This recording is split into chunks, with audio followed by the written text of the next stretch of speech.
saya Dias Barata Laksmana, absen 5 kelas 9G, akan menjelaskan bab 3 yaitu seni pedalangan. Di dalam seni pedalangan akan menjelaskan tentang senjata-senjata atau pusaka pada tokoh wayang. Senjata merupakan perisai dari tokoh yang bersangkutan agar dapat terlindung dari segala gangguan. Tetapi, jika senjata yang digunakan dengan seenaknya dan tidak bertanggung jawab, maka senjata tersebut dapat mencelakai diri sendiri. Nama-nama senjata atau pusaka itu antara lain adalah 1. Cokro dan Kembang Wijaya Kusumo. Pemilik senjata Cokro dan Kembang Wijaya Kusumo adalah Prabu Kresna dari Dwarawati. Titisan dari Hyang Wisnu yang mempunyai sifat ramah tamah, bijaksana, dan sebagai penasehat keluarga Pandawa. Manfaat senjata Kembang Wijaya Kusumo sangat ampuh karena dapat menghidupkan kembali orang yang sudah mati sebelum saatnya. Yang kedua adalah Kalimasada. Kalimasada juga berwujud surat. Senjata ini bisa berbahaya bagi siapa yang bermaksud jahat terhadap pemiliknya. Prabu Puntadewa sebagai kesatria berdarah putih karena dianggap tidak punya dosa dan kesalahan, sayang terhadap adik-adiknya. Jimat Kalimasada pernah dicuri oleh Mustakaweni yang berubah wujud menjadi Gatotkaca, tetapi kemudian bisa direbut kembali oleh Bambang Priyambada, putra Raden Janaka. Dalam pewayangan cerita ini dikenal dengan judul Mustakaweni Maling.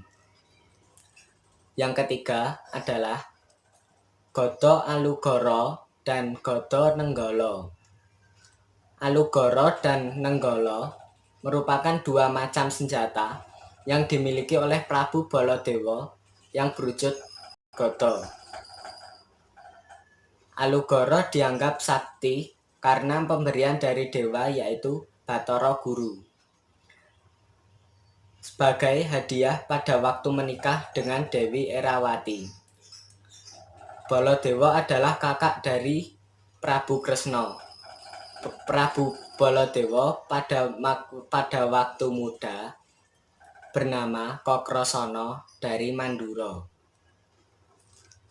Yang keempat, Gada Rujakpala dan Kuku Pancanaka.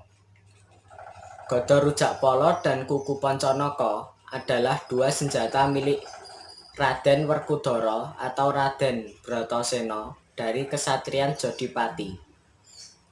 Raden Bima adalah salah satu dari Pandawa yang tidak banyak bicara, tegas, dan tidak pernah menyerah atau pandang putus asa bila mengerjakan sesuatu.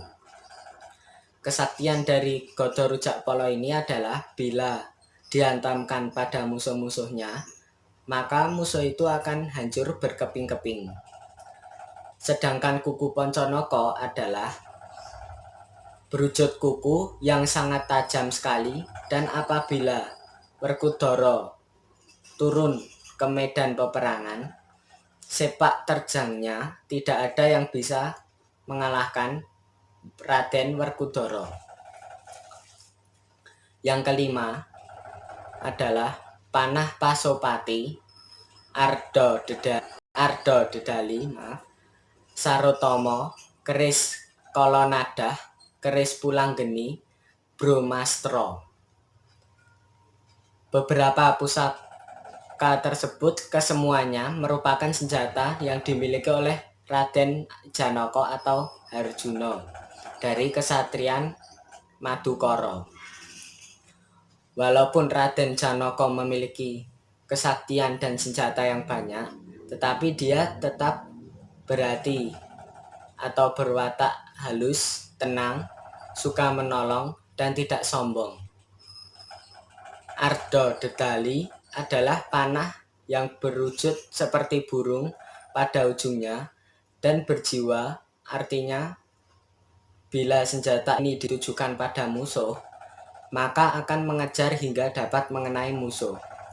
Tetapi senjata ini apabila ditujukan pada saudara sendiri, maka panah tersebut akan kesakitan. Sedangkan Pasupati adalah panah pemberian dari dewa yang terbuat dari taring Bathara Kala. Senjata ini dapat membunuh putra Pandhita Durna, yaitu Aswatama. Pada waktu Aswatama akan membunuh Parikesit yang masih bayi, dalam pewayangan cerita ini dikenal dengan Aswatama Ngelanda. Yang keenam, panah Konta Wijayandanu dan keris Kolodite. Senjata Konta adalah salah satu senjata yang dimiliki oleh Adipati Karna. Senjata ini diperoleh pada saat Adipati Karna masih muda yang bernama Suryaputra. Pada cerita Gatotkaca lahir, diceritakan terjadi perebutan pusaka antara Suryaputra atau Adipati Karna dengan Permadi atau Janaka. Suryaputra mendapatkan pusaka berupa senjata Konta, sedangkan Permadi mendapat rangkanya yang selanjutnya rangka tersebut menyatu ke dalam pusar Gatotkaca pada saat digunakan. Pada saat digunakan untuk memotong tali pusar Gatotkaca. Pada saat perang Bharatayuddha, senjata inilah yang digunakan Adipati Karna untuk mengalahkan Gatotkaca hingga Gatotkaca gugur. Yang ketujuh, Ontrokusuma.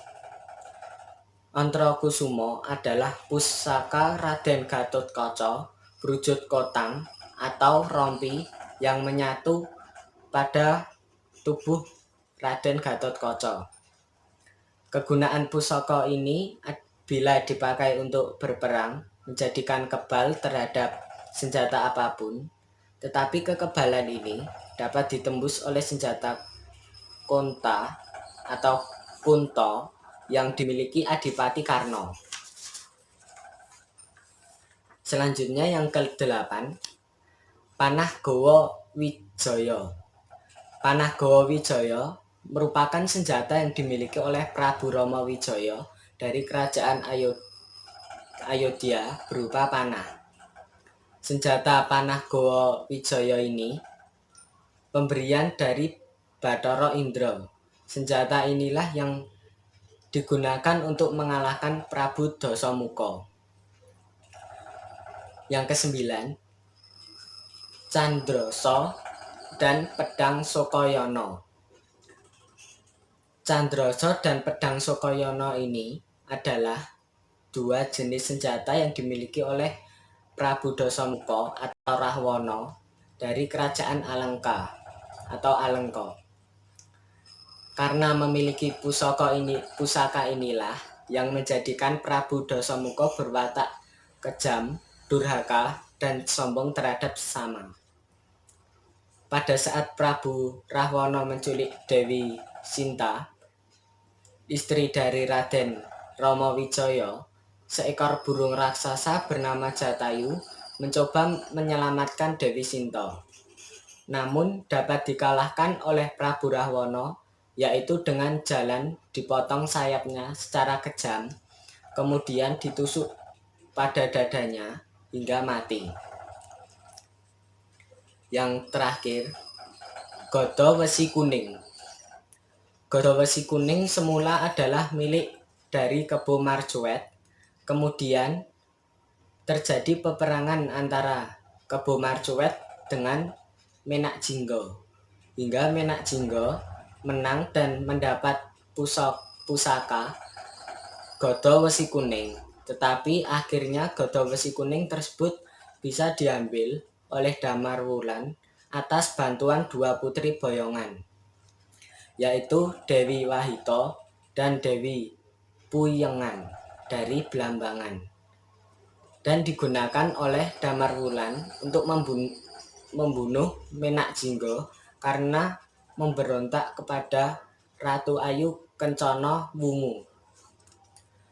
Sekian senjata-senjata yang dimiliki oleh tokoh-tokoh wayang yang berasal dari Mahabharata dan Ramayana. Sebelum saya mengakhiri, saya akan menceritakan tentang Begawan Manumayasa. Di Gunung Jamurdipa yang merupakan perbatasan antara Arcapada dengan Kahyangan, terjadi peperangan antara para dewa yang dipimpin oleh Bathara atau Dewa Brahma dengan Harya Dedali, utusan Prabu Kalimantara dari kerajaan Nusantara. Harya Dedali diutus Prabu Kalimantara untuk memboyong Betari atau bidadari Sahadatwati untuk dijadikan permaisuri Prabu Kalimantara. Terjadilah peperangan di antara mereka yang dimenangkan oleh Harya Dedali, tetapi tidak dapat memboyong Betari Sahadatwati karena pintu masuk ke Kahyangan ditutup oleh para dewa. Di Kahyangan, Bathara Brahma meminta kepada Bathara Narada supaya mencari cara agar dapat menggagalkan niat Prabu Kalimantara.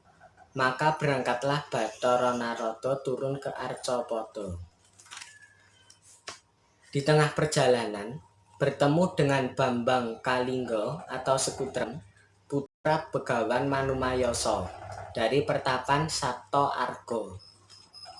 Bambang atau Sekutrem bersedia membantu Bathara Narada dan berangkat melawan Harya Dedali. Harya Dedali dapat dikalahkan, kemudian melapor ke kerajaan Nusantara. Maka terjadilah peperangan antara Prabu Kalimantara beserta patihnya, yaitu Harya Dedali atau Patih Sarotama, melawan Bambang Sekutrem. Ketika berperang melawan Patih Sarotama, Bambang Sekutrem menang. Tetapi sewaktu melawan Prabu Kalimantara sendiri, Bambang Sekutrem itu kalah, kemudian lari memohon bantuan ayahnya, yaitu Begawan Manumayasa. Akhirnya Begawan Manumayasa dan Prabu Kalimantara berperang dan keduanya saling kuat. Tetapi Prabu Kalimantara kalah dan berubah menjadi pusaka jimat atau jamus Kalimasada yang dimiliki oleh Prabu Puntadewa. Patih Sarotama berubah menjadi panah dengan sayap di ujungnya, sedangkan Harya Dedali juga berubah wujud menjadi panah. Kedua panah tersebut yang kemudian dimiliki oleh Janaka atau Raden Harjuna dari kesatrian Madukara. Sekian cerita Begawan Manumayasa. Saya Dias Baratalaksmana mengucapkan terima kasih.